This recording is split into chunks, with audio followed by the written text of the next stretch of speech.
All right, Mayor, we are ready. This is the regular meeting for October 1st, 2025, convening at 5:33 PM. Madam City Clerk, can you please do the roll call?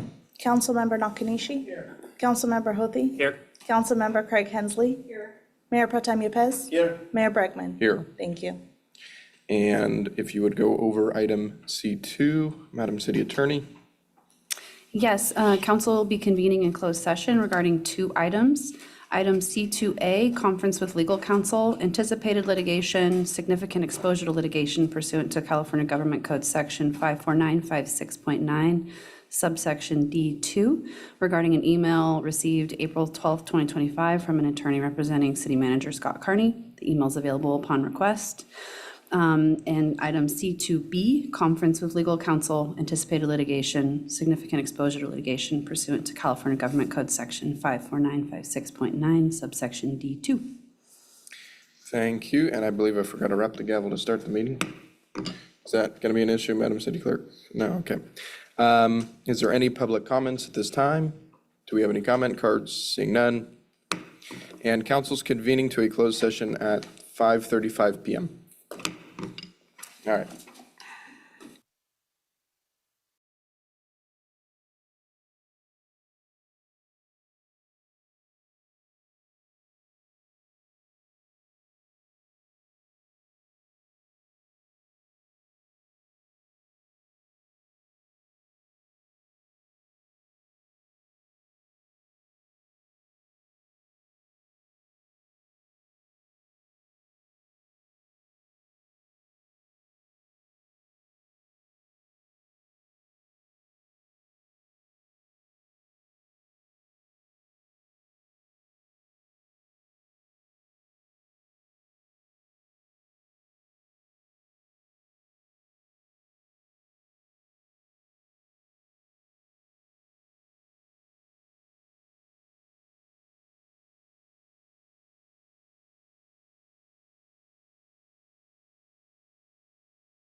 Good to go?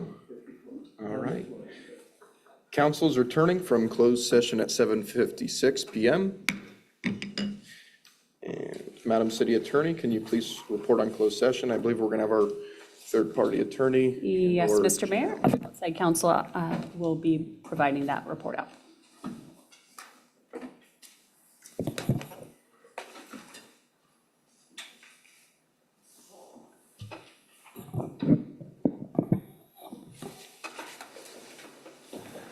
Thank you, Mayor, council, members of the community. This afternoon, the city council met in closed session, and this evening, and took up one item of a closed session business anticipated litigation.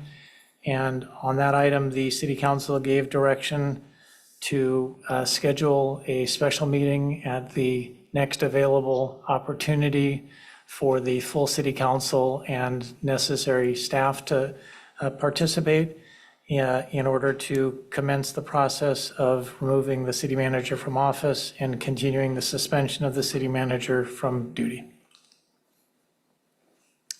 Thank you, Mr. Lindgren. And I believe we will start the meeting with the invocation and call to civic responsibility.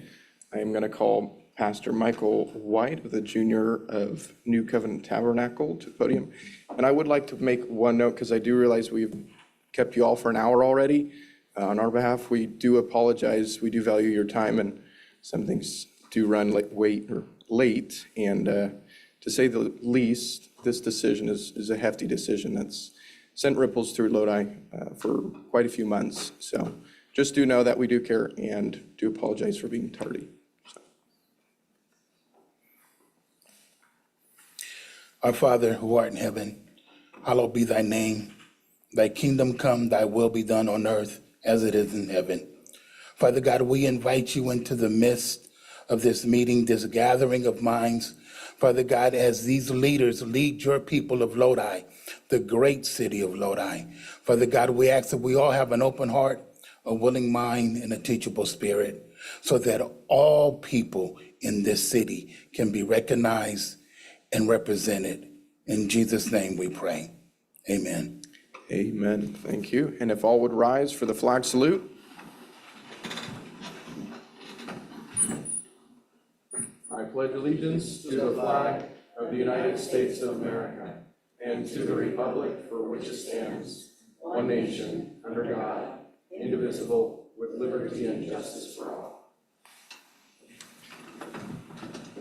This is the regular meeting for October 1st, 2025, convening at 8:00 p.m. Madam City Clerk, can you please do the roll call? Councilmember Nakanishi. Here. Councilmember Hothy. Here. Councilmember Craig Hensley. Here. Mayor Pro Tem Yepez. Here. Mayor Bregman. Here. And I will now begin with the presentations and proclamations. Mayor, for B1, the presentation of proclamation proclaiming October 3rd, 2025 as National Manufacturing Day and October as Manufacturing Awareness and Appreciation Month in Lodi. And we have Stacy Johnson, the Executive Director of Manufacturers Council of Central Valley, is here. Unfortunately, the president of Lodi Iron Works was not able to attend today. Okay. Stacy, if you would join me on the stage, please, or the podium.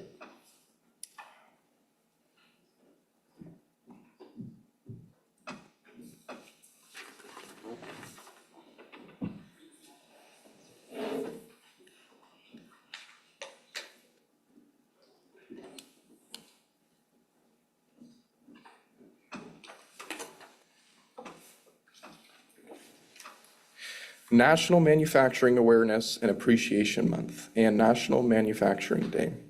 Manufacturing Month is dedicated to celebrating the importance of U.S. manufacturing, recognizing it as an enduring and ever-loving sector that contributes $2.9 trillion to the U.S. economy, employs 12.9 million American workers, and accounts for 11% of the nation's GDP.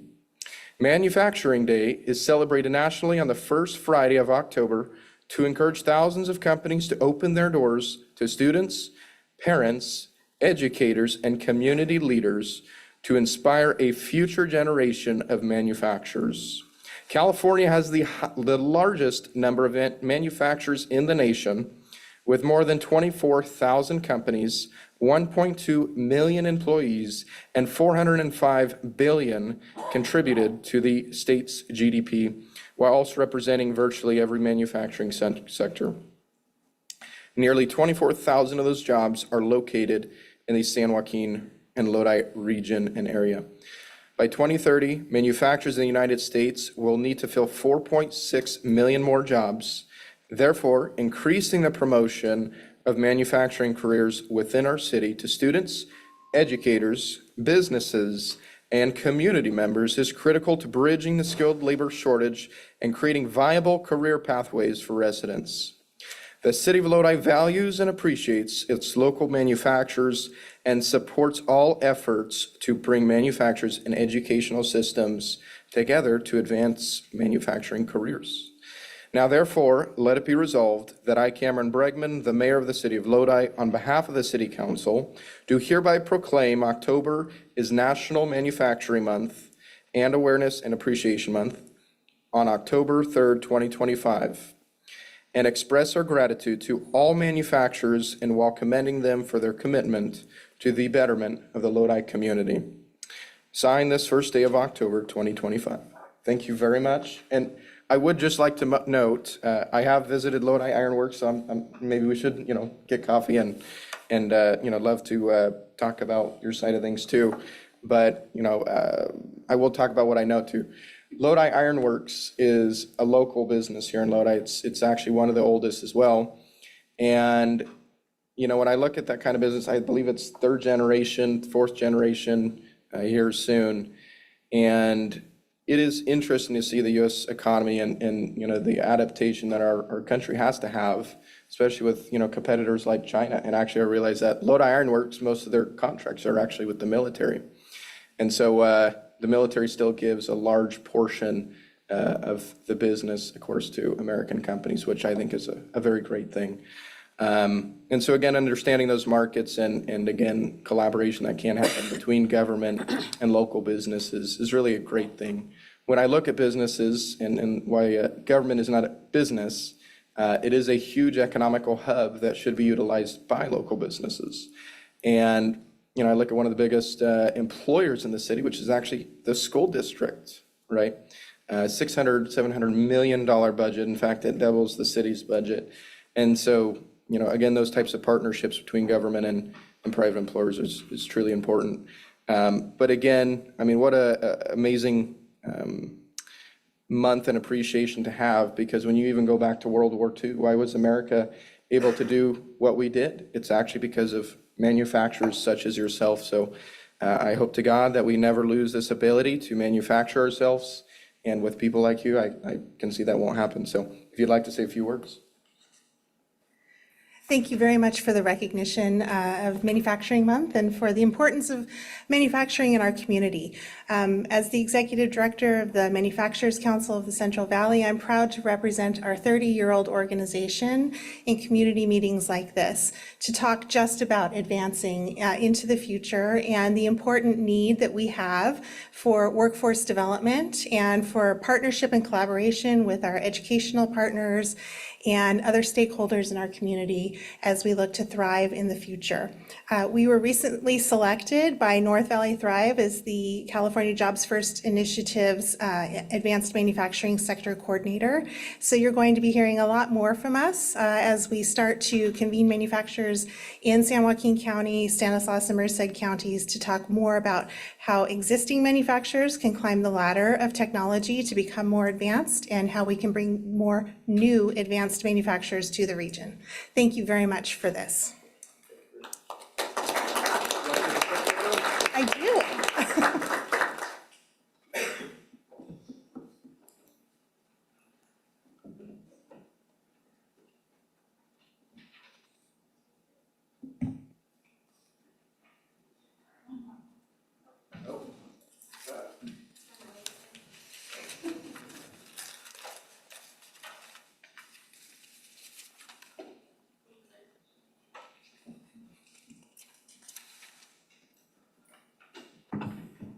And our next proclamation, Olivia, who are we asking to come on board? I think it's Chief Johnson.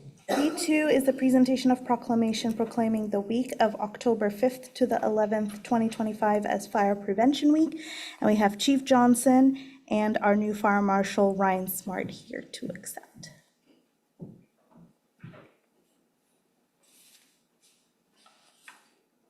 There we go. How about I take the right ones up first?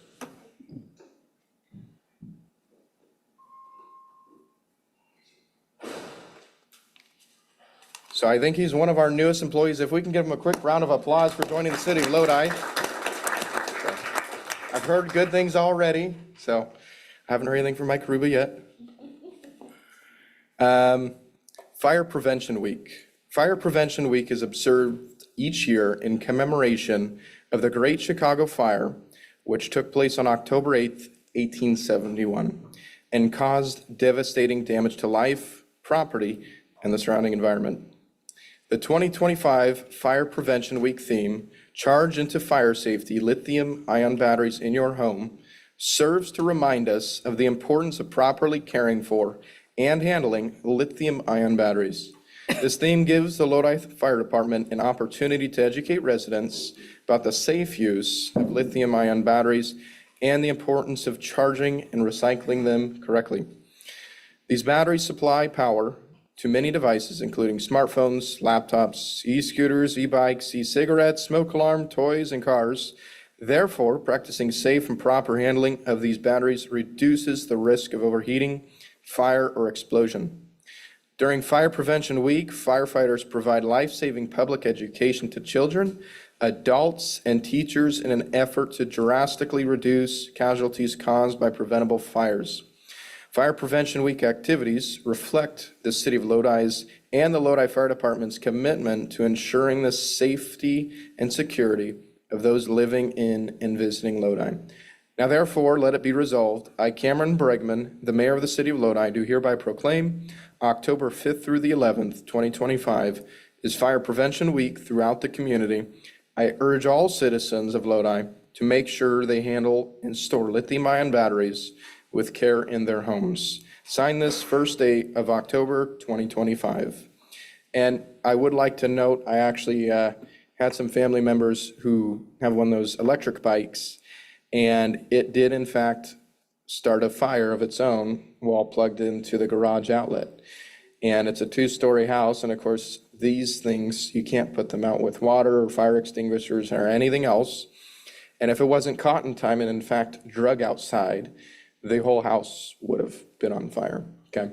So it is an item that we are quickly looking over. We've probably heard it in the news, but I would entreat you to look into more of the safety aspects of it. So glad we have this week here, and hope to hear from our new fire inspector. Thank you. Thank you, Mayor. Good evening, Council.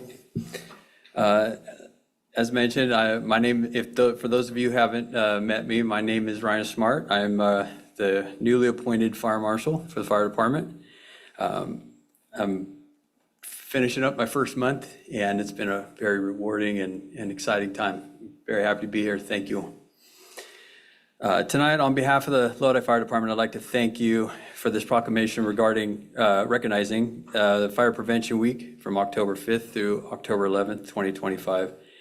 This year's theme focuses on safe handling and use of lithium-ion batteries, something that we've encountered daily in our homes, in our phones and our tools and our e-bikes and scooters.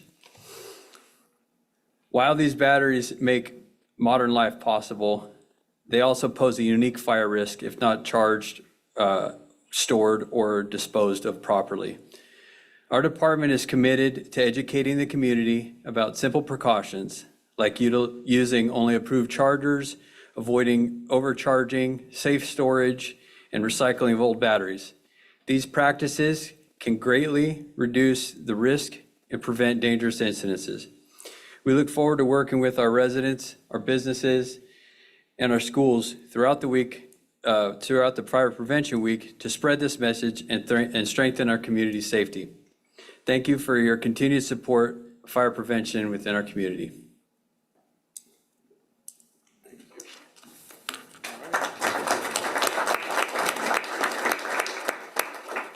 I see the chief filming from afar. You can't have a mustache like that and not show it off. Come on, please. And I believe Mikey Hoopy serves on our fire. SenCal. Yes, and Cal. SenCal. Do you want to join that? Yeah. You would? Sure.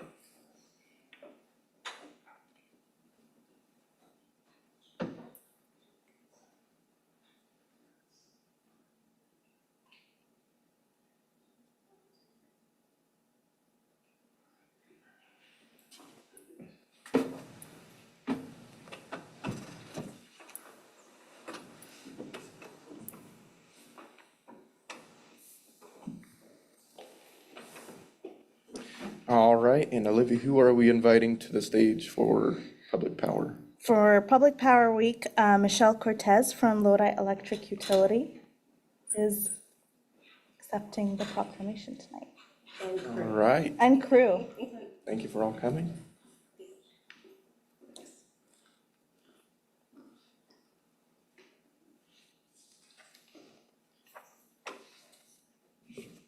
Public Power Week.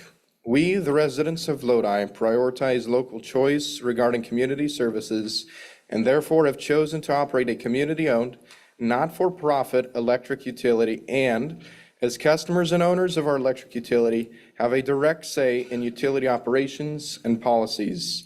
Lodi Electric Utility provides homes, businesses, schools, and social service and local government agencies with reliable, efficient, and safe electricity, employing sound business practices designed to ensure the best possible service at not-for-profit rates. Lodi Electric Utility is a dependable and trustworthy institution whose local operation provides many consumer protections and continues to make our community a better place in which to live and work, and contributes to protecting the environment. Lodi Electric Utility, like the other 2,000 municipally owned utilities across the nation, is working with one purpose: powering a strong community. Employees go to work each day with a sharp focus on customers. Since LEU operates right here in Lodi and serves friends and neighbors, the commitment is clear with respect to providing the highest level of customer service at an affordable rate and competitive rates, offering programs to save both energy and money, and providing reliable electric service. LEU remains dedicated to being large enough to meet your needs and small enough to care. Now, therefore, let it be resolved that Lodi Electric Utility will continue to work to bring low-cost, safe, reliable electricity to community homes and businesses, just as it has since 1910, the year when the utility was created to serve all citizens of the city of Lodi. Be it further resolved that the week of October 13th through the 17th, 2025, be designated as Public Power Week to recognize the people behind public power at Lodi Electric Utility for their contributions to the community and to educate customer owners, policymakers, and employees on the benefits of public power. Be further resolved, I didn't know we could do this. Wow, this is impressive. Oh, there's another one. That our community joins hands with more than 2,000 other public power systems in the United States in the celebration of public power. Be it further resolved, last one I promise, that I, Cameron Bregman, the mayor of City of Lodi, do hereby designate the week of October 13th through 17th, 2025 is Public Power Week, honoring Lodi Electric Utility for its contributions to the community and its customer owners, policymakers, and employees who work together to provide the best possible electric service to our community. Signed this first day of October 2025. And I will say, is an economical side of items in the city of Lodi, our electric utility is one of the greatest assets this city has. It brings, I believe it's approximately $8 million to our general fund. It brings further economic growth through pulling in businesses at a rate that's nearly 1/3 of PG&E's electric rates. These are all great benefits, not only to the residents, but again, to business owners that want to come into Lodi. And I do believe we might have a future in hydrogen yet. We have to be patient, but never give up just because you hit one road stop, right? And, furthermore, all the employees of this utility, they're some of the smartest people you will ever meet. And we're part of a group, NCP. I'm an alternate. Mikey's the main commissioner. And you go to these events, and I got to say, the culture is one of the best that I've ever seen, and so are the people. And we have the best of the best. And just very grateful for that. And in the sense of our electric utility, even this budget year, the reason why we're not in a deficit is because some of the work that these people provide with our peaker plant. So we should be extremely grateful to this group and to the collaboration and work that they put into our city. So I really do appreciate you guys, gals, all gals, wow. Gonna leave that where it stands. Anyways, does anyone want to speak besides me? You've been pointed to. I have just a few words. So thank you, Mayor Bregman, dear esteemed members of the Lodi City Council. My name is Michelle Cortez, and I am here representing the City of Lodi's Electric Utility Department. As we embark on celebrating Public Power Week, we honor the collective strength and shared purpose of over 2,000 public power utilities across our nation. This is a time to recognize the pivotal roles these utilities play in powering our homes, our businesses, and the communities we serve, which are providing affordable energy while prioritizing local needs and sustainable practices. It is with great excitement that we invite you to celebrate Lodi Electric's 30th Annual Public Power Week. This milestone event will take place on Wednesday, October 15, 2025, and promises to be an enlightening and engaging experience for all. This year, Lodi Electric has curated a series of interactive stations and activities designed to educate and inspire our community, particularly our youth. Our Public Works Department will proudly host a water conservation station offering insights into sustainable practices that safeguard our precious resources. Additionally, the WOW Museum will join us with their renowned WOW Wagon, a mobile classroom that will captivate students with the wonders of science. Students will also have the opportunity to tour our specialized stations featuring the captivating car versus pole, an exciting obstacle course, a fascinating Hurt Man rescue demonstration, and an educational segment on Mylar balloons. Each of these stations is crafted to provide hands-on learning experiences that highlight the importance and intricacies of public power. We are immensely grateful for the contributions from local businesses, including the WOW Museum, F&M Bank, Valley Outdoor Advertising, Vibe Nutrition, and Lodi Heavy Haul, among others. Their generous support has significantly enhanced our Public Power Week donations. We eagerly invite you to join us in the celebration to witness firsthand the impact of public power on our community and to engage with our future leaders. We look forward to your presence at this hallmark event as we commemorate 3 decades of service, innovation, and community partnership. Thank you.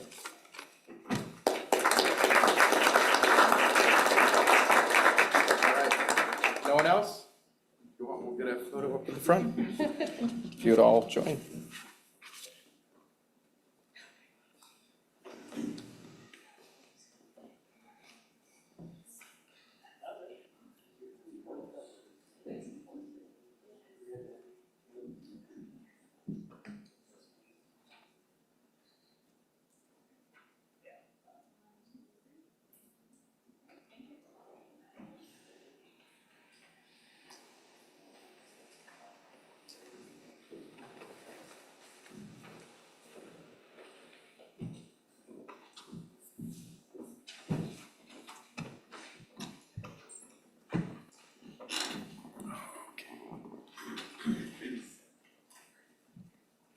And Madam City Clerk, if you would please go over the consent calendar.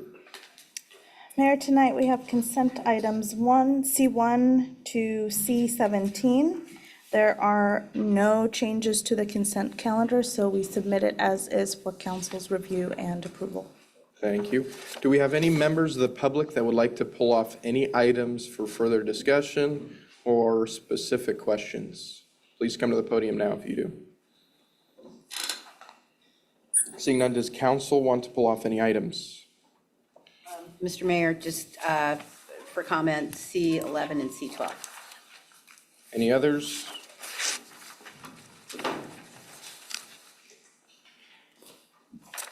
Seeing none, I will take a motion. Oh, I apologize. What are your questions on C11? C11, I just wanted to comment on the fact that I am glad to see this item coming forward with the additional cleaning on the alleys. Actually, I think we're covering, and which is great, more alleyways than I thought maybe we had originally said. So I very much appreciate that effort. I think my one question was relevant to the funding available. So we're using $50,932 from the general fund, which is waste management funds. That's of the 100K, Mr. Swimley, that we have annually. Is that part of that funds? No, this was part of the 500,000 that council allocated. I think it was 60,000 for the alleys. Okay, so the waste management funds, Those were waste management funds. those were the waste management funds? Yeah, Okay. we did not touch yet the $100,000 Oh, okay. a year. Okay, Generally, we'll use that money for the sidewalk cleaning. okay, all right. Thank you. That helps clarify that. Do we have a date yet on the sidewalk cleaning? It'll be before Thanksgiving. Okay, thank you. And do we have any questions on item C12? Oh, I'm sorry. One more, Mr. Simley. Are they a Monday through Friday group? Is that why? Because I know we have a lot of events on Saturdays, and so they wouldn't be doing a cleanup on Sunday. They're going to wait till Monday to do the alleys then? The alleys are 3 days a week. Okay, all right. So I was just, because it's great. Farmers market's Thursday, so they'll be there cleaning on Friday, which is, I think, one of the biggest challenges that we have. And then certainly if it's street fair, then they'll be there on Monday. So that works out well. So, okay. And when is that effective? Sorry, this contract? It's just an amendment, so we can make that happen as soon as we get the approval. Got it. Thank you. And items? On item C12, just a question in regards to, if I read all of this correctly, to begin with, I'm really thrilled. We have a Lodi firm that we've been working with. I always want to point out the fact that I certainly appreciate seeing that we have Lodi firms employed by the city, giving local opportunity for our businesses here is great. Just a question for ICR refrigeration. If I read this correctly, do we have to because they will have, we will have exercised the additional option by the end of 2026. Do we have to re-release for bid again? Okay, so in 2026, we'll have to re-release for bid and it'll be a new competition. That's right. Is that correct? Okay. That's all right. Those are my only questions. Thank you, Mr. Mayor. Okay. No further. I'm going to bring up item C17 to the public's attention. This is something that I'm actually very, very proud and glad to see. I think it's been about a year and a half since started this journey of getting this item on. And what started out to limit mini marts in the city of Lodi and downtown turned into something significantly greater. I'll go back a little bit further. Some of our mission statements in this council is, of course, decreasing homelessness in Lodi, decreasing crime, increasing safety. And so one of the issues that I saw was the number of mini marts in downtown, which numerically we're saturated as a city, okay? And nothing really good comes out of mini marts. You have alcohol, you have tobacco sales, everything else. And, we actually do have some individuals that work in rehabilitation of individuals. And I don't believe it helps to have more facilities like that near them, right? And so limiting the number of facilities will help with some of those spending habits, with the health of our community. And of course, what do we want to have in our community? We want to have nice things, okay? And so if you look at the mini marts downtown, that's not, I don't walk into them. I don't think they're nice. And I think we can do better than that. And so what started out as that initial conversation with Mr. Delamonica turned into something much greater. And John, would you give us a few details just in remarks on what you'd like to touch on this item? Well, probably key is not only ABC regulation and how we can do a better job in enforcing that in the community, as you've outlined. The other issues we've tried to deal with here is coming up with a tobacco ordinance as well for the sale of products throughout the community. There's a real concern about minors having access, licensure of facilities. So this will put in place some governances that we can then use as an enforcement to limit the access to that, but also the number of facilities and the fact that they're in good standing with the state. So a little bit of a big lift. We've communicated and coordinated this with the state, so they're very anxious to be supportive of us. Thank you. And yes, I believe Stockton did a sting operation 6 months ago, and they found, I believe, hundreds of facilities that were illegally selling tobacco products and everything else. So this is a much greater issue than I think most of us even realize. And John, again, you and your department deserve all the credit for this and the creativity that came with this item. So I actually think this is one of the best wholesome items that I've ever seen on council. So thank you. I will take a motion to approve. Oh, Can I ask a question on yes. John, C-17, the smoking ordinance intrigues me. How long have we had it? Do we have some right now, or is this a new This is new policy for the city. This will put into place the idea of controlling the sale and distribution of tobacco products. Thank you so much. You're welcome. Bye. And do I have a motion? Move to approve consent docket. Second? Second. Okay. All in favor?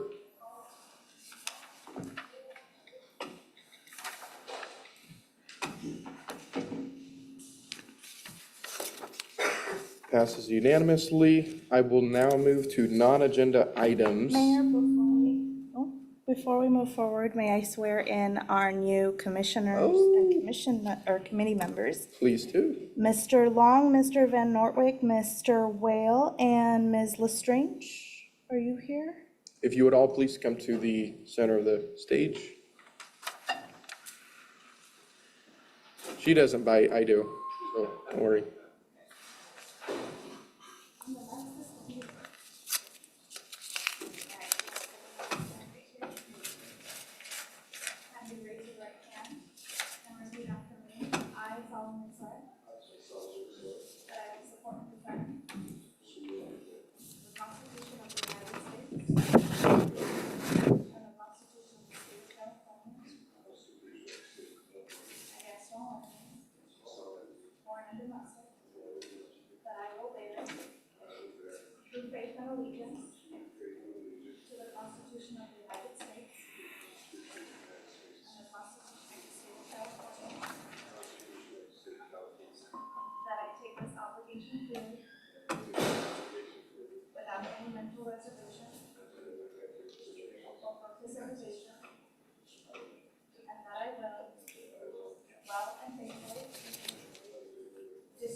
Welcome to the family. And now we will move to non-agendized items. If we have any, do we have any cards? Yes. Okay. I have one comment card from Travis Castle.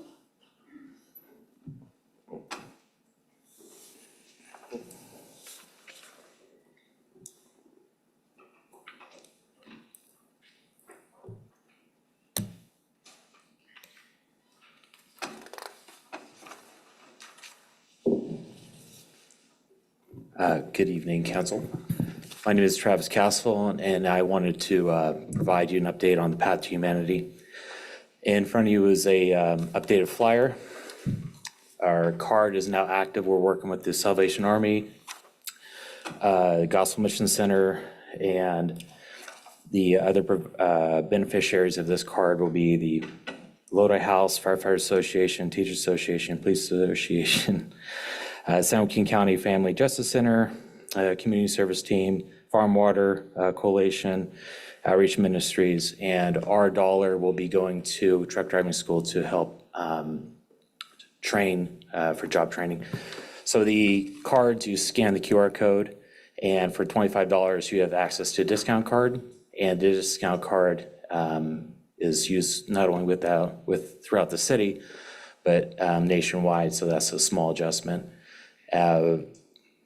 And I'm trying to remember how to pronounce the name properly. But even we have from the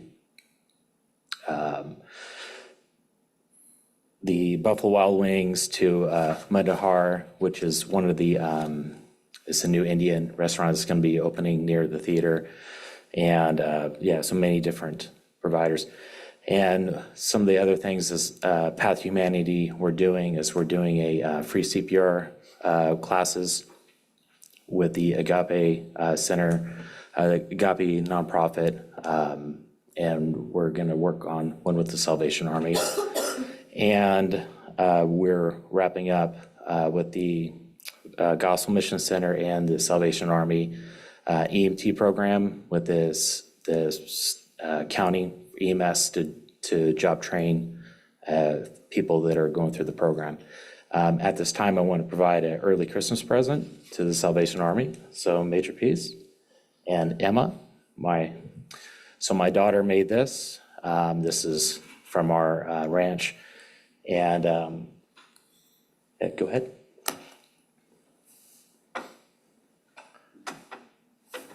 So this is a beehive, and it will be filled. Not full now, I hope. No, there's no bees. So it's will be filled with our family honey. So whoever wins gets 10 pounds of honey, whether it's our whipped honey, like what we have here, or the spicy honey. You can also buy this at the Inspire Coffee where we donate it, and there's other providers that are sold to. And this will be auctioned off at your November 8th lobster feed. Yes. Very good. And if you are unfortunate enough not to win this one, we have made one for the Rotary Club, Sunrise Rotary. That's quite similar, and they will be auctioning it off as well. So, thank you. Thank you very much.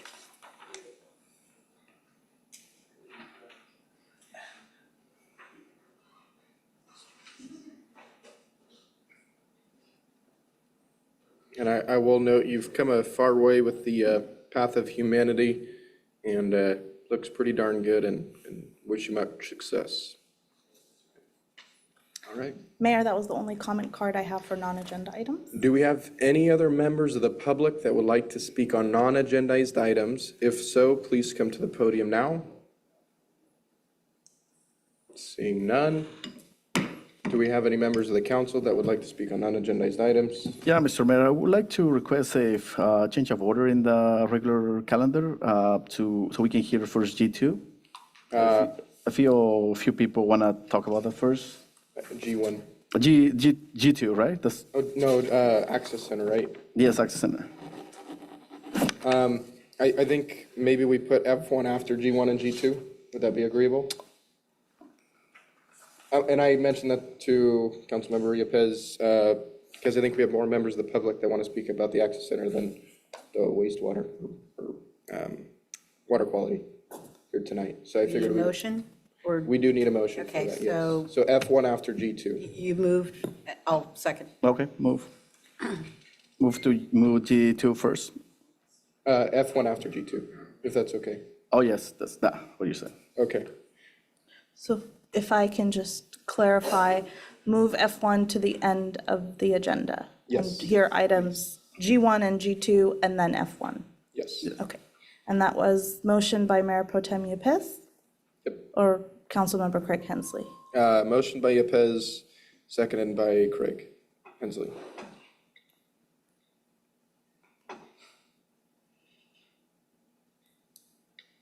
Although we do have to take the rest of the non-agendized items if council has any others.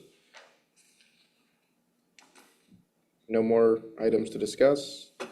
Seeing none, we'll move forward to item G1. So Mayor, I still have 3 members of council that didn't vote. If Oh, you were to sorry. vote. Oh, sorry. Wow, Long day. yeah. No, I had a long. As long as I don't clear and reset, we Yeah. should be okay. Okay.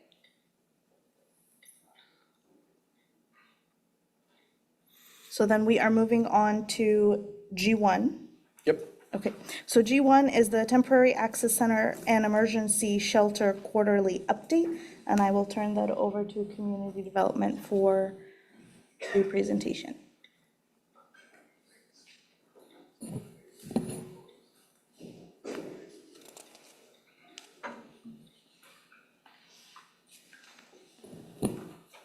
Mayor, members of City Council, thank you for having us today. Give it just a minute for the PowerPoint to get brought up.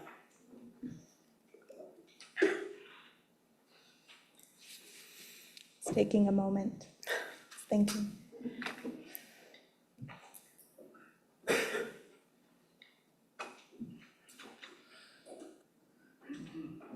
There we go. So today we're here to go over the Temporary Access Center. We've been bringing quarterly updates on this just to keep the council and members of the public informed. We have also posted this on our homeless initiatives page, so there is links to these and all the updated reports as well for anybody that misses it tonight and would like to have a link to the agenda. So we're here tonight to provide the update. So we're going to go over statistics, budget, and status overview. So my portion will be very quick, and then we'll go into outreach ministries and let them kind of give their updates on the ground floor. They're going to provide a 9-month update, success stories, and the Tree to Success is updated, and we'll be sharing that. And then we'll have a member of the advisory committee as well come up to speak. So this is just an overview of kind of what's been going on the last couple of months. So from May to July, we actually had day use accessing resources, 7,113, with an average per month of 2,300. Overnight use, we're seeing just over 1,100, transportation about 100, and this is for medical appointments, employment interviews, behavioral health services, anything that they need transportation to. Showers about close to 1,300 a month, breakfast 1,000, lunch close to 1,500. Some of the success measures that have kind of happened over the last couple months is 22 gained employment, 15 gained housing, 24 transitioned to program. We had client volunteers of 44 over 303 occasions. We had 217 individuals engaged with the outreach team, 55 take the HMIS intake form. And just to note, the 55 are new intakes into the HMIS system. And then re-engagement with HMIS is 5. That's kind of when they time out in the HMIS system. So if they haven't been in for a while, the system actually kind of de-enrolls them. So we have 5 that actually were re-enrolled into the program. So that's re-engagement into the Access Center or through the outreach teams. Unduplicated clients for day use is 306 and overnight is 99. So with that, this is kind of just their budget from the November 2024 to July 2025. They've expended $546,704. And just as of this past week, we just received their most recent invoices. They're actually under expending for their contract period currently. The largest cost here you will see is salary and benefits. And then the second is meals and food. And then the third is the AC heater rental, which has declined significantly now that the HVAC system has actually been purchased. We're not paying that monthly rental fee any further. So that allows for additional funds to go into other resources like enhanced case management and other services. Also noted on here, the Salvation Army does provide food and laundry services as well to help support the program. And we have spent $102,237 through July of 2025. And with that, I will invite Outreach Ministries up. Jason McCachran will be up speaking to that. And then we'll also have the advisory member committee invited up near the end. Good evening, council. How are you tonight? Good. Good to be here. This is the third time I've got to come here and present to you. And tonight, I wanted to start by reiterating our in-house mission statement that drives everything that we do. At the Lodi Access Center, our mission is to transition people from the streets of Lodi into permanent housing. We aim to do that, and we make decisions to do that in very creative and flexible ways. And as Jennifer was talking about, the Tree to Success is one of the items that we've developed and are ongoing developing to continue to find a path that meets each individual in whatever place that they're at in life. And we have learned that everybody comes with a story and with a unique set of needs that they need assistance with. And the more flexible and creative that we can be, the more success we're going to see in helping people transition into permanent housing. Our statistics for numbers of people getting off of the streets of Lodi and into housing has averaged about 13 people per month since we started. This is through July. Our next report will be even better. We hit a couple home runs, right, Johnny? He's been shooting for 20 since we started, and he got that by a long shot. We're getting better at this.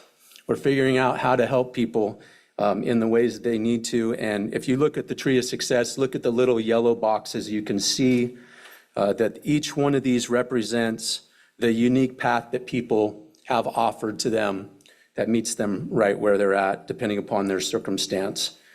One of the other things that we wanted to continue to bring before you is just the reality of how many people in our community are unsheltered simply due to financial hardship or a lack of family support. Many times people have an idea of homelessness and they think that everybody's lumped into this one category, but it couldn't be further from the truth. There's a lot of people that are just in a really bad place financially and they have no options and they find themselves on our streets or in a car or in some place where they're trying to find shelter. I want to share with you a success story of something that falls along these lines. There are 4 individuals up on the screen in front of you, and these 4 people represent what could be considered typical situations for people who have faced hardships. In May of this year, there was a family of 3 adults that were facing housing instability after their landlord sold the home that they had been renting. They combined their incomes, and even with all 3 of their incomes put together, they were unable to secure affordable housing in our area. When they arrived at the Lodi Access Center, our case management team immediately began searching for housing that fit their financial abilities. There were programs such as San Joaquin HUD and other community services that we looked into, but no suitable options were available. So our team was able to identify a low-income home in Placer County in Diamond Springs. In August, this family, along with one other Lodi Access Center client that they had befriended at the shelter, successfully transitioned into their new home, making an important step toward long-term stability. When we followed up with them, which we try to do with all of our transitions, on the phone, this was their quote: "We love everything up here. The home is practically new. The people are all so kind, and we are doing great. Thank you for everything that you've done." This is an example of 4 individual lives that were literally homeless in the streets of Lodi. And as a result of the great work that we're doing at the Lodi Access Center, we're able to kind of help them find a new place that they can call home. The last thing that I want to just mention briefly, and then I'm going to invite a spokesman from our oversight committee for the center, is that last time we reported, we had successfully leased a house here in Lodi that we were using to put clients into that had financial means. And I just wanted to report that that house is going successfully, just as planned. We've got 5 gentlemen living in the house, and we are in the process of possibly opening up another one. And we're building relationships with even more landlords and investors in town that are starting to see the success, and they want to partner with us as well. And so I just wanted to give you that because it's very encouraging to us to see that it's going in the right direction. This is a worthwhile endeavor, and we're grateful to be a part of it. Anybody have any questions for me before I have? I actually do, thank you, sir, and I appreciate the update on this. And I was just looking at some of the stats, and I just had some questions. So one of the things I appreciated that I brought up last time, and you guys are recording it, is really that transitioning and the average time it takes to transition. So that was really good to see where we are. Just out of my own ignorance, LACES, is that emergency? What is? Emergency services. Emergency, okay, that's what I wanted to check. So the day use and the emergency services obviously were well below, which is a good thing in this instance, of the county and the national. So it's great to see that we're transitioning people basically within a month. Yeah. So I think that's a number, and obviously all the other numbers about whether it is that they're going into housing or employment or whatever. I think to your point, your mission statement, transitioning is the key word. So I appreciated that stat. I was curious on, because I think it's really important, the demographics, the age demographics. So is that age demographic based on new clients, or is that the people that are there during the time period at which you're providing the report? Because there's, I think I counted maybe 301 clients. I was just curious about that demographics number and how it applies.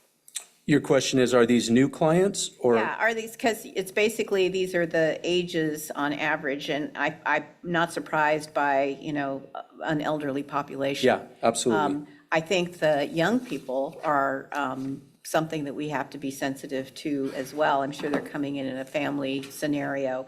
But I'm curious if that's in the reporting period that are new, or if it's those individuals who are there on an ongoing basis. I just was wondering. I'm pretty sure that these numbers are combined with day services and overnight services. Okay. And Jennifer, is this for 1 month? It's part of the unduplicated count for that quarterly report. Quarterly, Okay, all right. So that was the only question I had. So it was interesting to see, we really are dealing with the breadth of individuals in the For sure. community that need assistance. So I think that was it. Thank you so much for the report. I think it's very important for us to see these outcomes.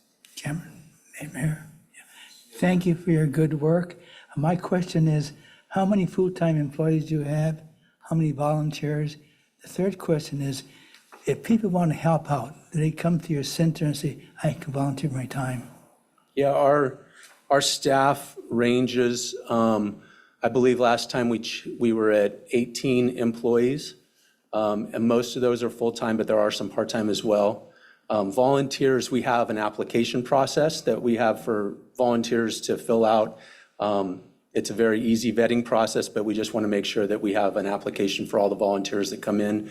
Saturdays are a really big day for us when volunteers come in from the community to serve lunch at the Access Center. And all they have to do is contact the number that we use and tell them they want to volunteer, and we can get them in touch.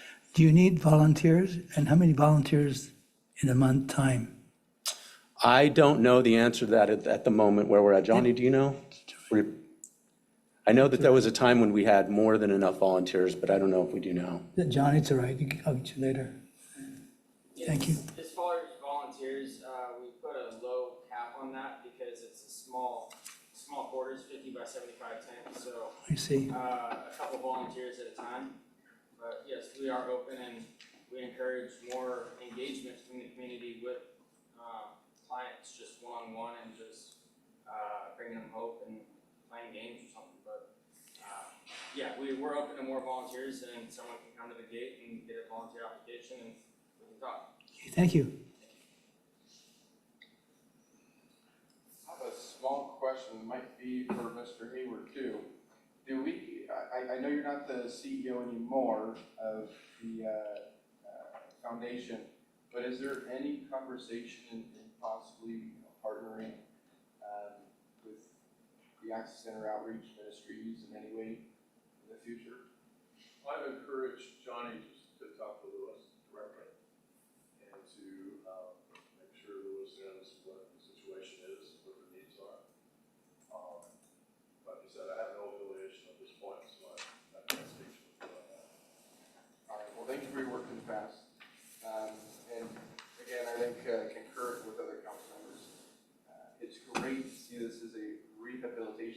not a daycare, right?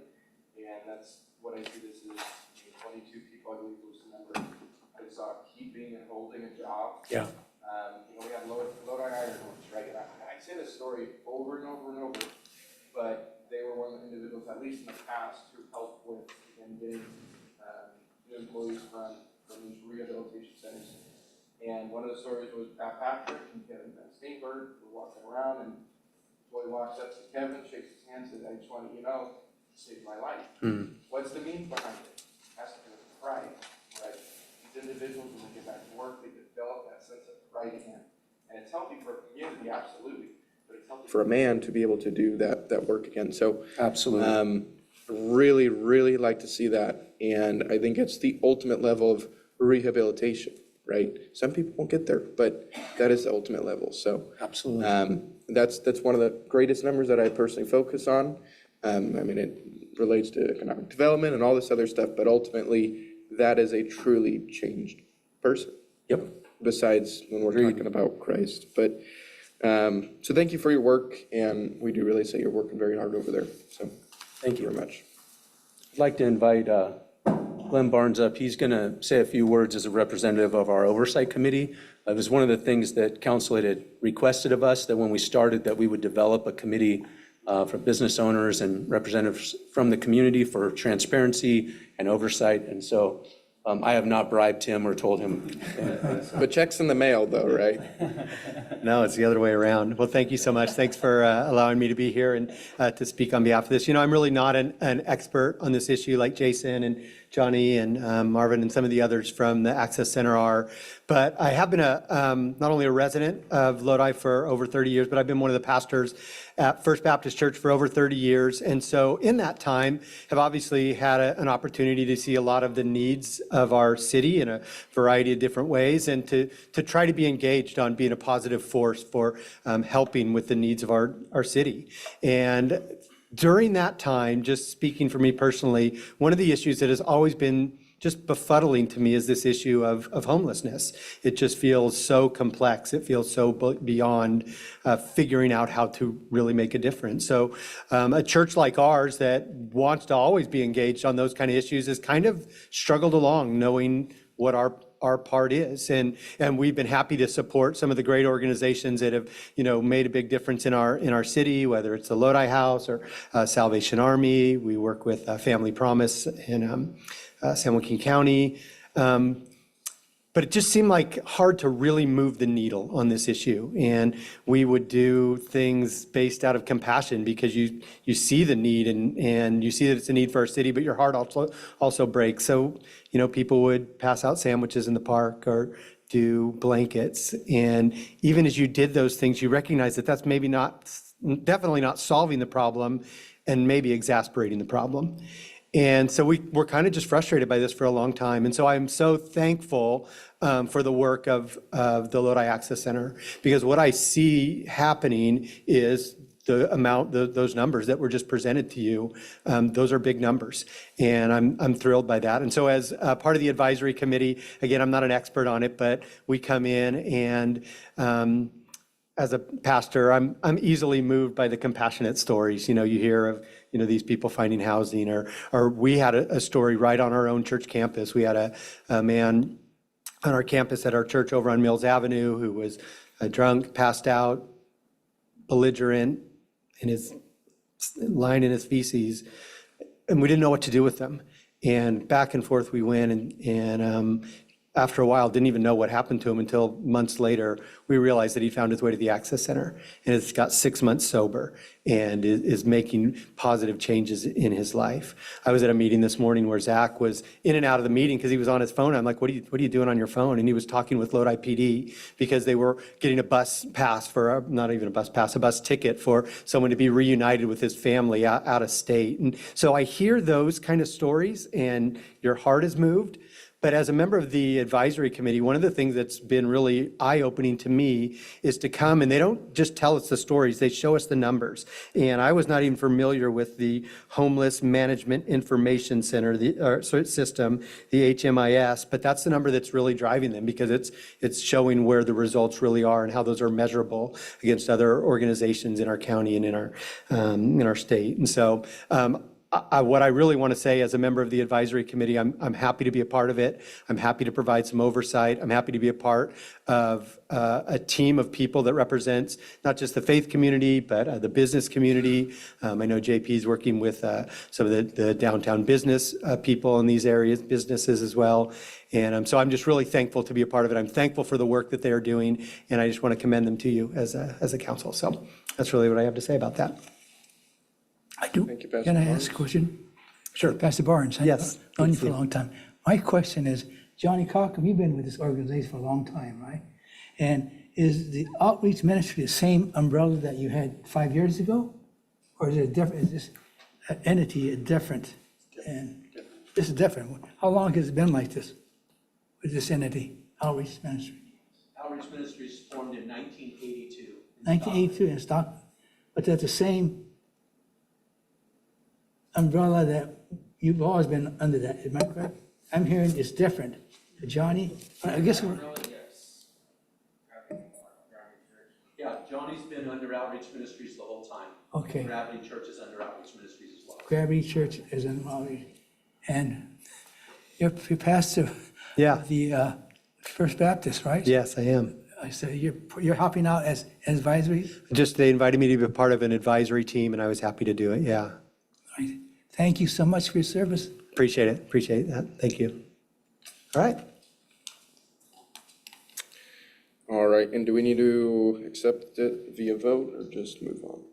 Just move on? Well, a lot of this kind of agenda has been all good things, so hopefully we'll keep that going. Mr. Mayor, if there is any public comment, we should ask. Thank you. I will now open public comment. Do we have any members of the public that would like to speak on this item? Please come to the podium now. Seeing none. No comment cards, I assume. Moving to item G2. Madam City Clerk. G2 is to adopt a resolution to approve service level specifications and authorize the Community Development Director to release a request for proposals for operating the Lodi Access Center and Emergency Shelter.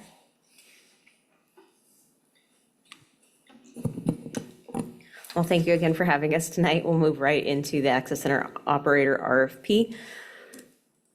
So we're here to just receive an overview of what that RFP looks like. It's just over 30 pages, so it's pretty in-depth. So this is just going to be a quick kind of summary of what's in their service requirements related. We're also going to go over the evaluation committee and just kind of city responsibilities at the onset.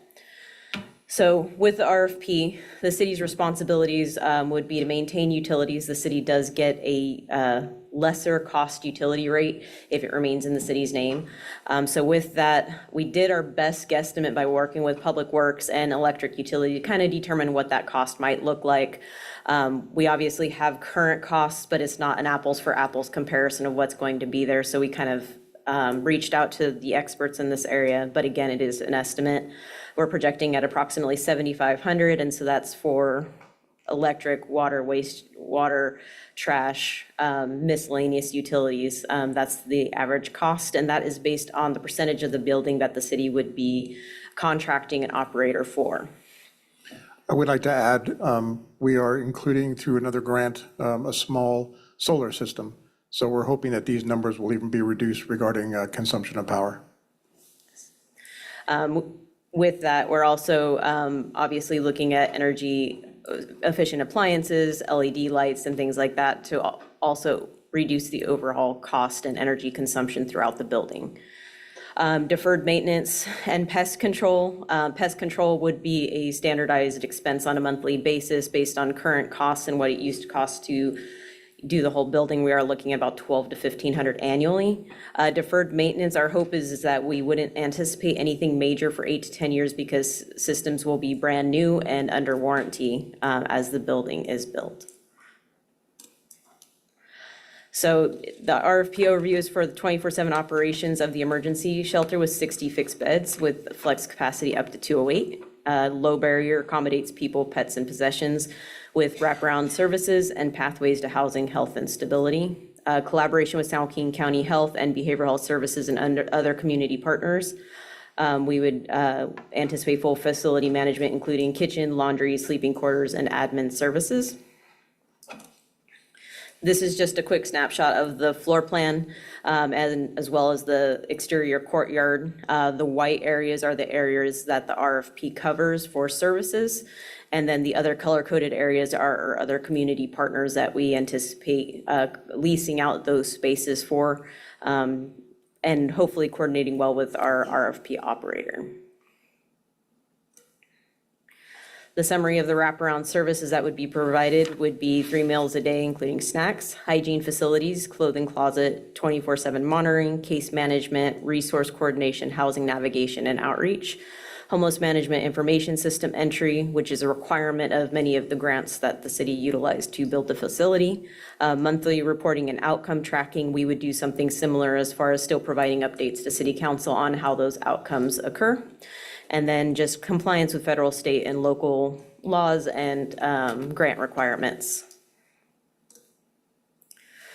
Procurement process, we've developed the RFP and we collaborated obviously within community development, but we also had city attorney's office review it, and we also sent it to San Joaquin County as they are going to be our largest partner within the facility. So we had them review it as well and give us a thumbs up before we completed the draft.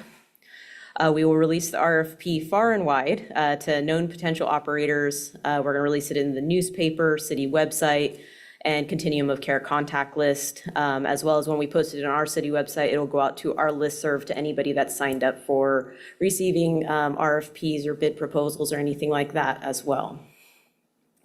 The evaluation committee, it was created to review, score, and provide recommendations for award.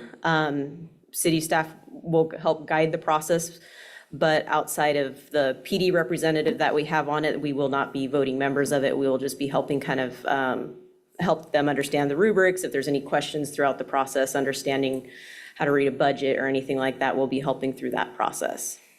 The interviews for the proposers will be scheduled with the top 3. However, we are adding the disclaimer that if any proposals have close or tied scores, the evaluation committee, by a majority vote, can choose to interview additional proposers. Evaluation committee will determine final recommendation and bring to city council at a future meeting, and request the award of the RFP.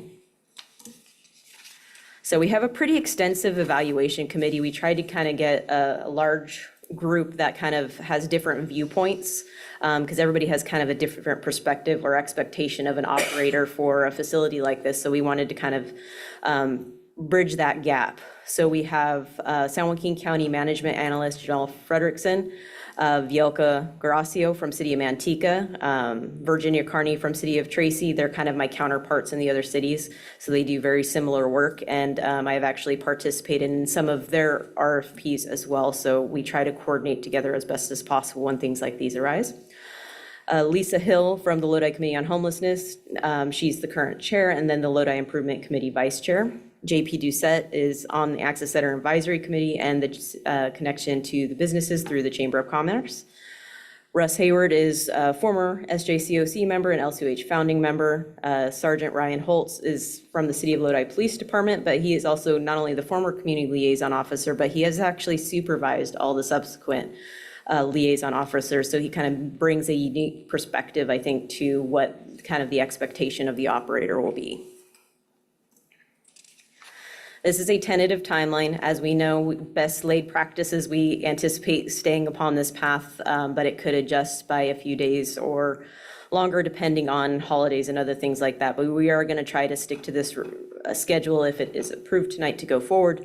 We already have everything drafted that we can actually release it tomorrow. We have the pre-proposal meeting scheduled for October 22nd. We anticipate doing that so that any potential proposers can ask questions. We'll give an overview of the project. While all that information is also in the RFP, sometimes it's nice to be able to ask those questions in a more live format. Any questions that they do have follow-up would be due by October 27th. Proposals would be due November 3rd, so it gives them about 30 days to get their proposal in. Evaluation of the proposals and interviews would likely occur in December. And the reason between that gap of when they're turned in and when that would occur is because we will have to go through eligibility, making sure that they're in good status as a 501c3, making sure that they're in good status with any of their required reporting to the IRS or the state, making sure that they're not excluded from SAM.gov. All those things are a requirement, because if we do receive any type of grant resources or anything like that, funding them if they're excluded from SAM.gov is problematic. So we have to vet through all of those, and depending on how many proposals we get, it could take some time. Very tentative city council potential award would be January 7th, but we know that, there's a lot of things that start at the new year, so that could potentially be pushed back to a later date. Contract execution anticipated between January and February. Start would be April or May, obviously depending on the completion of the actual facility and allowing time for transition, any potential transition or hiring of staff and training of staff. And obviously, we are hoping to have it opened within June, July of 2026. Scoring rubric. With the scoring rubric, we evaluated other RFPs for similar facilities and kind of expanded upon some of that and the scoring items within their experience as well as what we've experienced previously.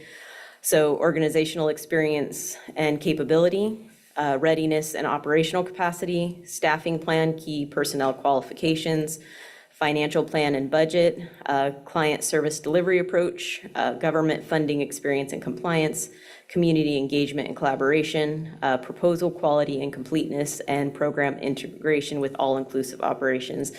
This is especially important when you look at potentially having someone outside of the city of Lodi or San Joaquin County that could potentially propose.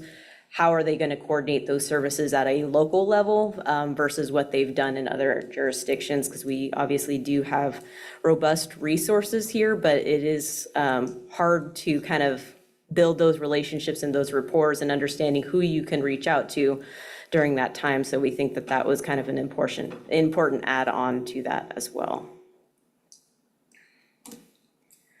And with that, we recommend adopting a resolution approving service level specification and authorize Community Development Director release an RFP for the Lodi Access Center and Emergency Shelter. And we open it up for any questions that City Council or the community may have. I'm going to open it up to the public first. Do we have any comment cards? Do we have any members of the public that would like to speak on this item? If you do, please come forward now. Seeing none. Council? So a quick question. For the final recommendation, how many firms are you going to recommend? So the recommendation would be just for the top proposer. So we're going to go through a process depending on how many proposals we receive. They'll all be scored and evaluated. Ideally, we would pick the top 3 to interview. And then out of those interviews, the evaluation committee would select the top proposer, and we would bring that recommendation to council. Okay, I would like to see like 1 or 2 on the final recommendation. We will present all the top 3 proposers, what their final scores were as well, and we will be inviting the evaluation committee to attend the meeting as well, just in case there's any follow-up questions or anything like that as well. Okay. Any others? I have a question. Doctor? What's the term of the contract? The term of the contract will be, it could be determined, but we have it in there as 5 years with an opportunity to extend, but there will be a disclaimer in there based on availability of resources as well. My second question, the outreach ministries, Johnny's in, how long have they been? They will hit a year in November. A year? Who was before that? It was Intercity Action prior to that, and they were there for about 2 years. They were closely connected, weren't they? No, they were not connected. No. How long were they in there? 2 years. And before that? For the Access Center, it started in July of 2022, and they were there from 2022 to 2024. Thank you. That's all for me. Thank you. I've got a couple of questions. First off, and you may be aware of this already, Council of Governments received notice that they were being allocated money for the Housing Trust Fund. And I believe that this facility could qualify for funding. So I would just say, I can't recall now, Jennifer, when they're putting together a release, but I believe in the next 60 days or okay, so. so we may have a source of funding that might be available through that, is that correct? We are looking at all opportunities. Sometimes the parameters limit it based on what can and can't be accomplished, I guess is the best way to put it. But that is one that we had looked at previously and sent some questions to SJCOG over. And then there's other grant resources that we're hoping new rounds will be coming out. We do know that HAP round 5 will be coming out, and then NOFA hopefully this month, if not following month. We might get some more updates tomorrow at the board meeting for the COC.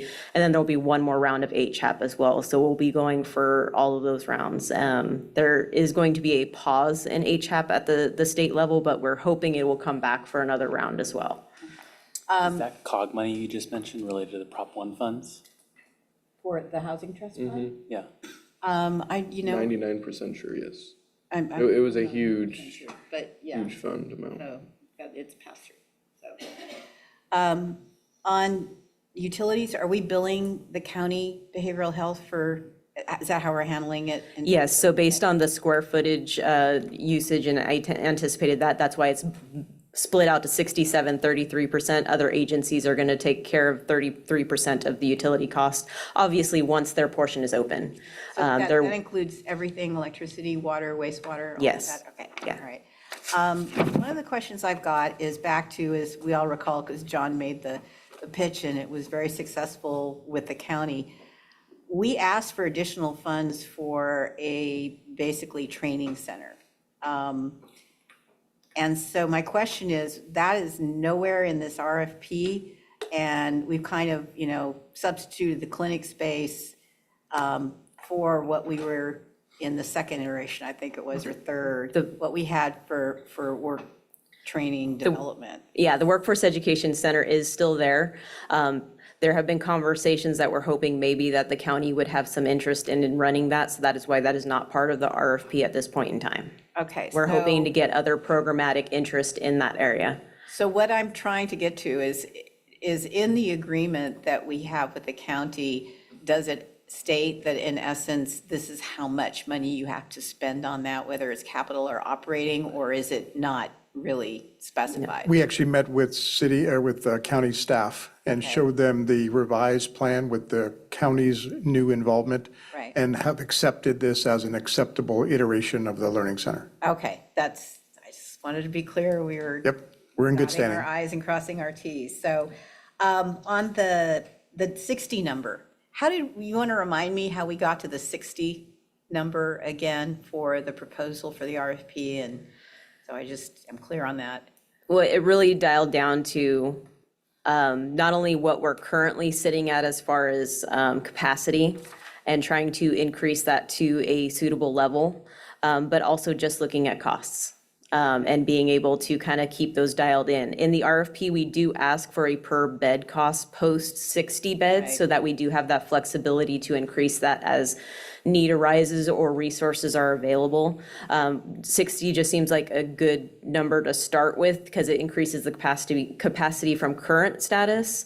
And while we are usually at capacity, we are not always at capacity. And based on the wait list that we usually have when we are at capacity, that seemed like a good starting point where we're still making a large impact and difference. Plus the fact that as we see at the temp center, we have large turnover happening. And so we're hoping to see the same thing as the permanent facility opens up. So that same 60 people there isn't there 30, 60, 90 days from then. We're seeing a large turnover in there. And it just gives a good ratio to case management where someone can really effectively work with individuals while they're in the facility. Once you get to 100, 200, it's really hard to case manage that level of individuals without costs increasing significantly on staffing sides. Okay, yeah, I just felt that was where it came from based on the actual usage at this point and what we projected. So what's the medical respite or respite program? What is that? So medical respite is potentially someone coming out of a hospital that needs additional care. That is a billable service to CalAIM. So that is why if someone has that as part of their budget, we didn't want to make it a requirement, but it is a potential funding source that they could look at and they could utilize. And there are other running models that they could use to determine kind of what their reimbursement might look like when they're creating that budget. So that's why we wanted to be able to incorporate that in there. And it is different from the behavioral health recuperative care. So we are not billing for a same service, because you can't do that on one location. It has to be a separate service. So these individuals in medical respite don't have to be tied to behavioral health. They can just be an individual coming in from the hospital. So if it's tied to behavioral health, they would likely go to that recuperative bed, that which we have 4 beds of, that the county is responsible for. It further enhances our relationship with our acute care hospital in town as well. Yeah, okay, good. I was just trying to differentiate between that and exactly what you mentioned about behavioral health programs, so. We talked very closely with the county about that aspect and made sure that the language was very specific to ensure that the services were different than what they were offering, so that it didn't compete with each other. I just want to commend that we're requiring a community engagement and good neighbor plan. And I think the advisory committee is going to be helpful in the review of that based on the representation that you have on it. So I'm very happy to see that incorporated. On the cost savings and funding offsets, I think it's good to list all of these things and see how the respondents, budget for that or estimate for that. Do you have any idea about what the percentage of the budget might be, or what you might be looking for in an evaluation of all of those various items? Because I think that's where we get to with it's always been great when you have in-kind donations and then you don't have to put money out for that. But is there anything you've seen in other budgets that gives you a sense of, because this comes down to what we're all going to have to deal with on council a year from now, is where are we going to get the money to sustain it? That helps us understand, and I think that's why in the response to RFP, you're going to be looking at things like that. So any idea? I think it'll really depend on the organization and the connections they have to the community. And I know that's a hard ask of the organization, right? But food donations are huge, right? If they can get large supplies of food donations from maybe some of the larger grocery firms and things like that, having those types of connections and stuff like that, the organization would be able to put in a larger donation amount. If they have a large volunteer base, maybe they don't have a staff member running the clothing closet or the shower monitoring and things like that. Those are all aspects that I think is really going to come down to the organization. We have seen 15% on other things. Even in our temp facility, we've seen up to 10 to 15% in donations just from various services that benefit the community. So that would be our hope, is that those types of things would be determined. And especially if they do run an operation somewhere other, they might have an idea of what they usually get on a donation base, especially if they have connections with larger companies, then they might be able to bring that here, right, locally. So we're hoping that that's something that they are looking in depth to as they submit their proposal, because I think that'll be key in some of the evaluation of the budget and financial plans for our evaluation committee. And I think that's probably going to be one of the harder aspects of the evaluation committee, is to look at that, because it's hard when this organization is amazing, but the price, right? You have to offset both. And so I think that's going to be probably the hardest ask of our evaluation committee, to make those types of determinations. So Yeah, we are I thankful for the members that have agreed to it, because we know it's a huge ask and a time consumption as well. Yeah, and what is a reasonable benchmark? You want it to be basically something that is logical for consideration. So I'll be interested in seeing that.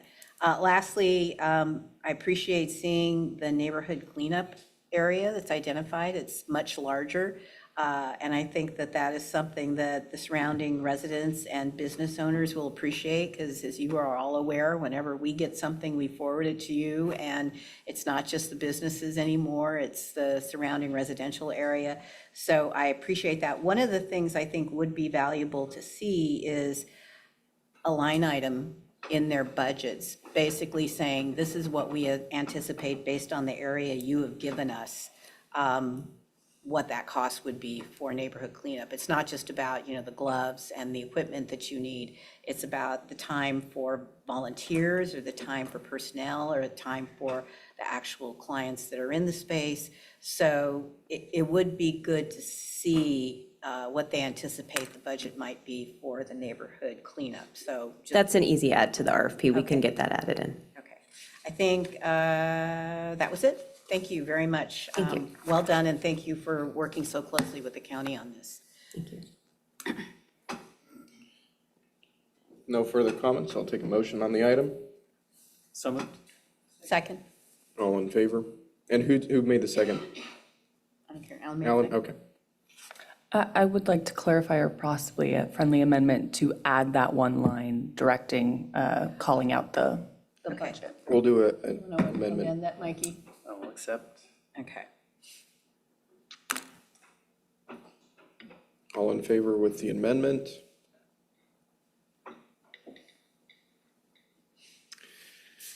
And passes unanimously. Moving to our last item of the night, item F1. Item F1 is the public hearing to receive comments on and consider accepting City of Lodi's report on water quality relative to public health goals. And I will turn it over to Public Works. We have Travis Cars, our surface water treatment superintendent, who, in the sake of time, is going to try to keep it under 45 minutes. So it's going to be a really watered down speech. Exactly.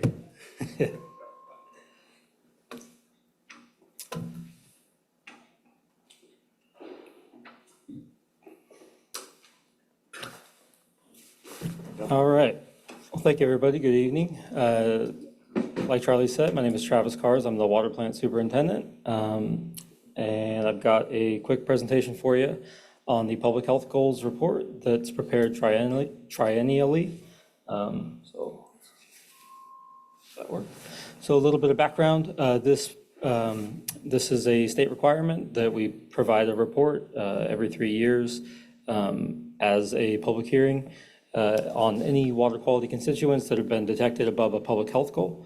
A public health goal is a non-enforceable goal established by the Cal EPA. And the report is prepared so that we can provide information to the public. And this is, I guess, kind of the thought is that this would capture anything detected in the water that doesn't necessarily have something called a maximum contaminant level, which is exactly what it sounds like. It's the maximum allowable concentration of a given substance or contaminant in drinking water. So to prepare this report, we rely on the Association of California Water Agencies that provides a document just kind of updating all the water agencies in California about what amendments or changes would be appropriate to incorporate into the report. And so there are a number of requirements for the report. It needs to have a numerical public health risk associated with maximum contaminant level and the public health goal, and then something else called the maximum contaminant level goal, which is a third kind of ceiling for certain water quality contaminants that it's not appropriate to have a public health goal or maximum contaminant level for. The report also needs to contain kind of a classification of the associated health risk for a given contaminant, what treatment technologies are available or exist that could be used to remove this contaminant from the water supply, and then estimate the cost to install that best available treatment technology to remove that from the water. So as far as the water sources and the data considered for this report, like I said, it's a 3-year report. So we're looking at data from 2022, 23, and 24. And the water quality data that we're monitoring is from our 28 wells, which are about 55% of the water supply for the city. And then in addition to that, the surface water treatment facility, which is responsible for about 45% of the drinking water. So this table is a kind of condensed version of what's available in the full report. For the sake of brevity, I did not include the full data tables just because it doesn't seem particularly appropriate, but we've got a handful of contaminants that are detected. Some of these are naturally occurring, some of these are not naturally occurring, they're man-made. So for example, arsenic is something that's just naturally present in the Earth's crust. There's nothing we can do as far as, limiting use of that or anything like that. It's something that is just present. And so specifically for something like that, it would require reverse osmosis treatment. And then, these cost estimates, obviously they vary wildly. You can see part of that is because, we haven't done a project that included reverse osmosis treatment in the city. And then, there's a footprint associated with the treatment system that we may not currently own from just a land perspective. And so if our well site is located on a 2,000 square foot lot, we're not going to be able to install a robust treatment system there. So that cost range is great because we may need to acquire land somewhere nearby and then pump the water underground to that treatment facility and then pump it back. And so that's kind of an explanation as to why the range is so great on some of these estimates. And then just as a reminder, we do have current treatment systems installed at many of our well sites. We've got 9 of them that have granular activated carbon, which is the best available treatment technology for volatile organic compounds like DBCP, dibromochloropropane, and PCE, 1,2,3-TCP, and more recently in the news, PFAS compounds are an emerging constituent of concern. And so we've currently got Public Works has currently got a project to furnish GAC treatment at one of our wells that does have PFAS detection. So we're close to groundbreaking on that one. So those are kind of examples of what we've currently got going. In addition to that, we have drinking water kind of related cleanup projects like the PCE and TCE cleanup projects that use groundwater and soil vapor extraction to just remove as much of the contamination as possible that we're aware of. And then finally, for our current treatment systems, we've got the surface water treatment facility, which was built in 2012 or completed in 2012 and does use state-of-the-art membrane filtration processes along with chlorination and corrosion control to protect the drinking water in the distribution system. And then as far as compliance, the current treatments systems that we've got in place are able to meet or exceed all state and federal drinking water standards and are protective of public health. To further reduce the levels of constituents identified in this public health goals report to a level below that I should say that are currently below the maximum contaminant level. We don't necessarily know what the correlated health benefits could be from that, and the cost estimates do include the impact to our ratepayers. What in theory, what would it cost if we were to furnish X level of treatment or something like that? And so all of that detail is spelled out in the full report. And then that information has all been published on the city's website. I invite anybody to go take a look at it. It's at lodi.gov/528. That'll take you to our water quality reports page where all of our current water quality data is provided. I think I kept it under 45 minutes. I will open it up to public comment first. Do we have any comment cards? So you are opening up the public hearing. Public. I will now open the public hearing at 9:30 p.m. Thank you. Do we have any comment cards? Do we have any members of the public that would like to speak on this item? If so, move forward now. Seeing none, I will close the public hearing.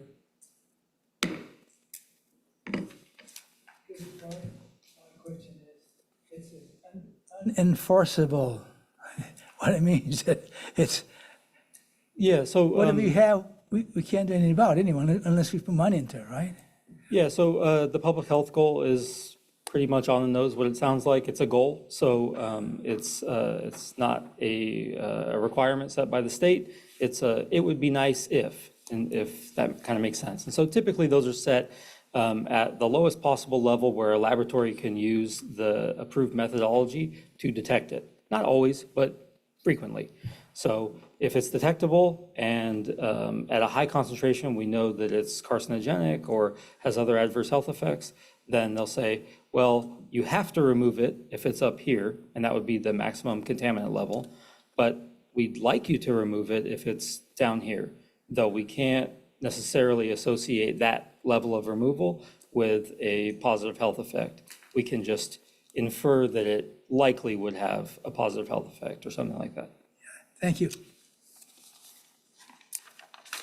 Could you speak to, Travis, how our water quality compares to some of our neighboring jurisdictions?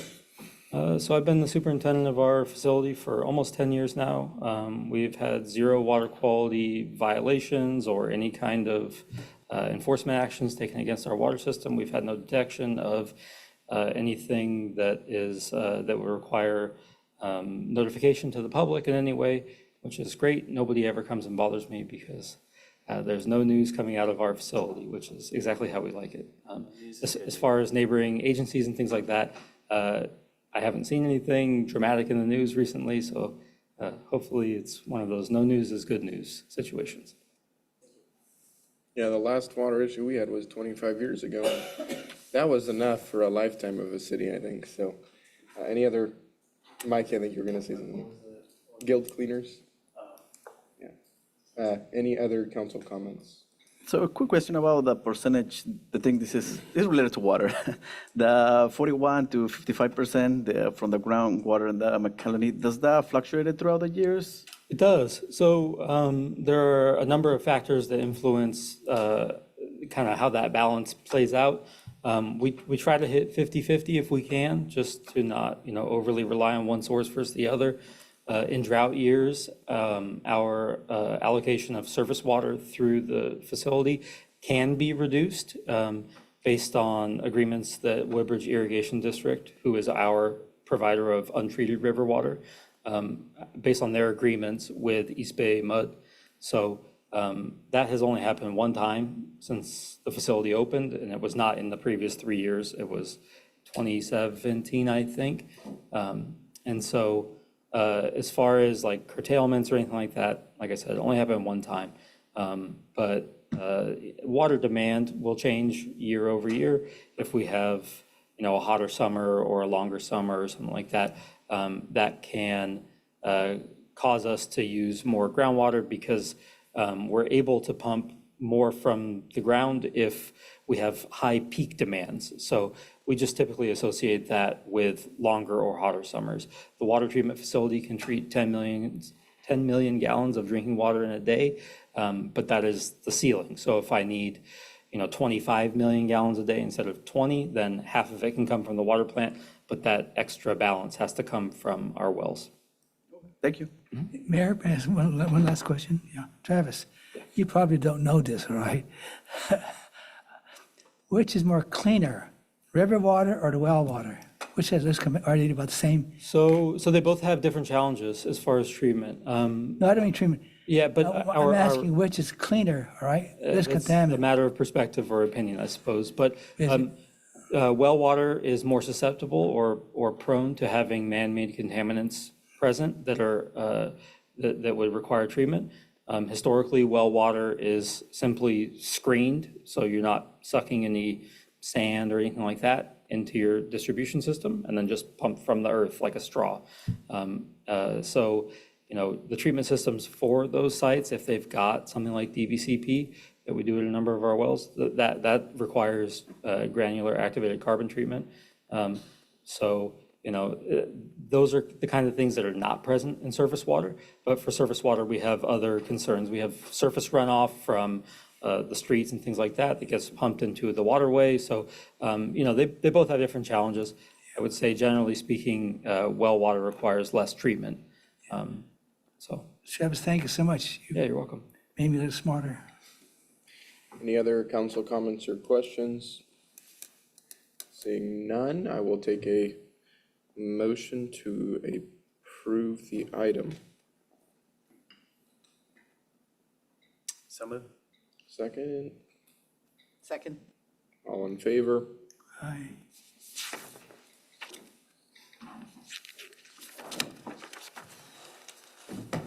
All right, passes unanimously. Seeing no further actions on the agenda, I will adjourn the meeting at 9:36 PM.